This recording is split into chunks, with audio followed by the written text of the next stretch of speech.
క్రమశిక్షణతో విధులు నిర్వహిస్తూ జిల్లా పోలీస్ శాఖకు మంచి పేరు తీసుకురావాలి. Rayalaseema region home guards commandant M Mahesh Kumar పిలుపునిచ్చారు. కడప నగరంలోని పోలీస్ పెరేడ్ గ్రౌండ్ లో Rayalaseema region home guards commandant M Mahesh Kumar home guards parade ను పరిశీలించారు.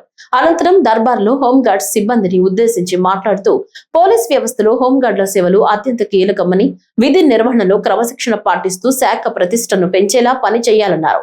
ఈ కార్యక్రమానికి ముఖ్య అతిథిగా విచ్చేసిన హోంగార్డ్ కమాండెంట్ హోంగార్డుల నుంచి గౌరవ వందనాన్ని స్వీకరించారు. సిబ్బంది పనితీరును తనిఖీ చేశారు. ఆరోగ్యంగా ఉన్నప్పుడే సమాజానికి సమర్థంగా సేవ చేయగలరని, రోడ్డు భద్రతపై అవగాహన కలిగి ఉండాలని, ప్రయాణాల్లో జాగ్రత్తలు వహిస్తూ తప్పనిసరిగా డ్రైవింగ్ లైసెన్స్, వాహన ఇన్సూరెన్స్, వ్యక్తిగత ఇన్సూరెన్స్ లు కలిగి ఉండాలని సూచించారు.